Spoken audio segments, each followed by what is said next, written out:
इसमें कोई शक नहीं है कि इंडिया ने दुनिया को बहुत कुछ दिया है।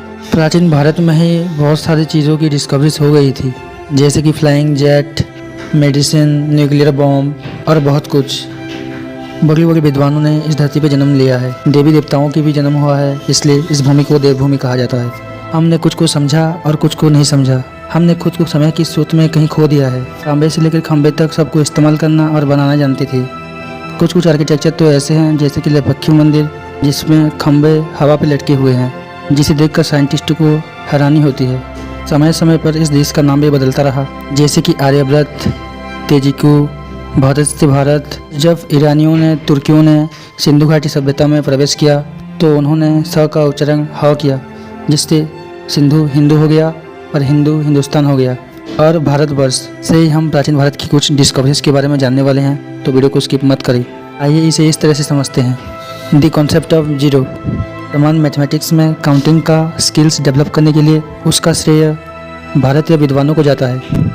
भारत और प्राचीन ग्रीस के बीच सामग्रियों और विचारों का व्यापार एक प्रचलित गतिविधि थी, इसलिए दोनों सभ्यताओं के बीच गणितीय विचारों के आदान प्रदान की कई रिकॉर्ड हमें देखने के लिए मिलती है। भले ही ग्रीस को शून्य की अवधारणा पर कुछ राय देने के लिए श्रेय दिया जाता है, इन गणित की दुनिया में 500 ईस्वी में प्राचीन भारतीयों द्वारा क्रांति ला दी गई थी। हैरतअंगेज भारतीय आविष्कारों की लंबी सूची में खगोल शास्त्री आर्यभट्ट को हमेशा उनकी संख्या प्रणाली में शून्य के लिए खा अभिव्यक्ति का उपयोग करने के लिए जाना जाता है। शून्य को दर्शाने के लिए वर्तमान भारत में व्यापक रूप से उपयोग किए जाने वाले सूर्य शब्द का इस्तेमाल करते हैं। आकाश जैसे विभिन्न पर्यायवाची शब्द बाद में उपयोग किए गए, जो एक खाली वृत्त के विचारों को दर्शाता है और संख्या के मिलन के अलावा विभिन्न रूपों में शून्य की अवधारणा की कल्पना करता है। इस प्रकार से शून्य की मान्यता विशेषण से संज्ञा में गई। ये बात अरब व्यापारियों द्वारा पश्चिमी भूमि तक फैल गई। याद रखने वाली एक महत्वपूर्ण बात है, शून्य की कल्पना गणना करने के लिए नहीं की गई थी, बल्कि संख्याओं को संग्रहित करने के लिए उपयोग किए जाने वाली संख्या प्रणाली के एक भाग के रूप में गई थी। दूसरी ओर भारतीय और यूनानियों ने सैंड बोर्ड पर अपनी गणना की।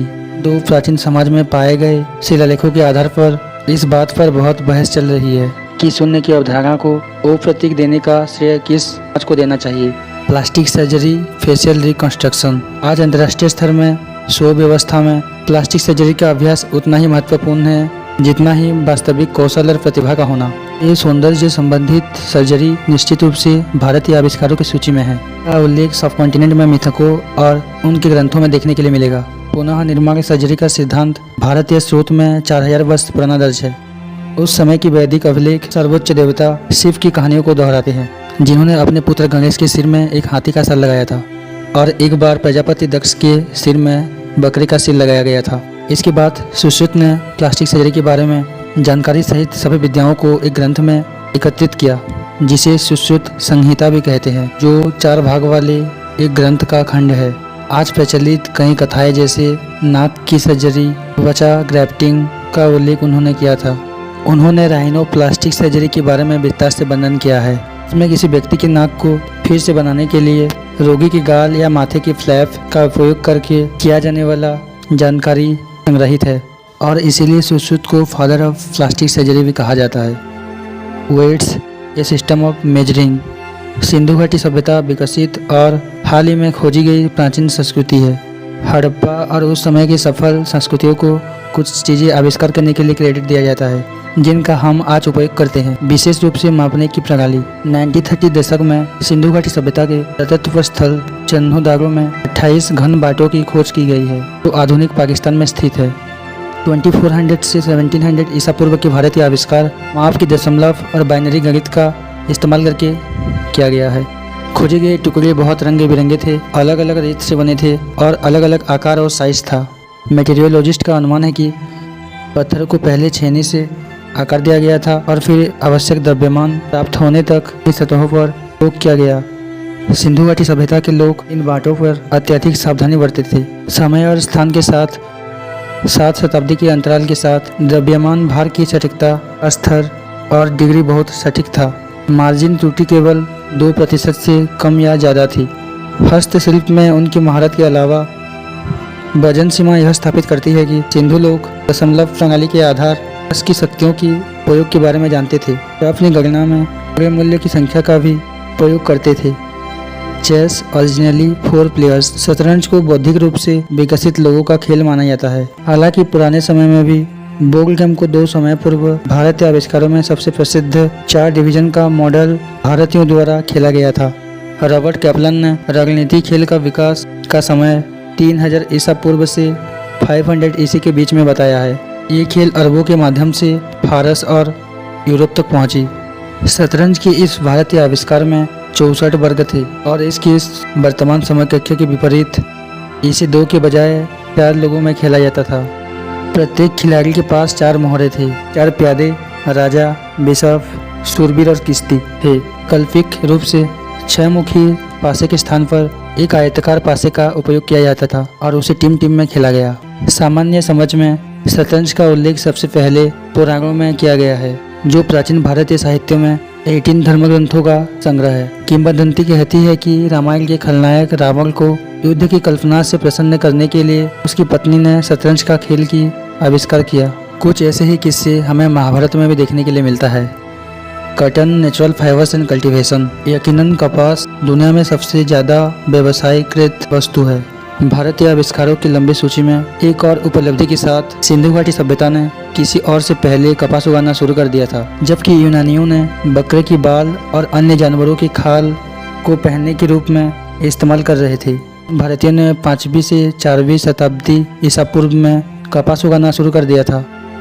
Yoga, concentration of mind and body. योग शब्द का संस्कृत भाषाकोश में अनेक अर्थ है, जिसमें संज्ञा रथ से लेकर शरीर का भगवान से मिलन तक अब शामिल है। 3री शताब्दी ईसा पूर्व में हम देखते हैं कि मृत्यु के देवता शरीर और बुद्धि की तुलना सवार और रथ से करते हैं, जैसे एक स्वामी अपने रथ पर बैठा है।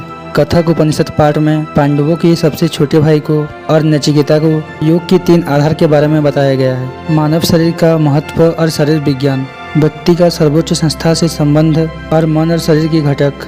वर्षों बाद बौद्ध और जैन धर्मी दार्शनिक विचारों ने भी योग सिद्धांत को मूर्त रूप दिया।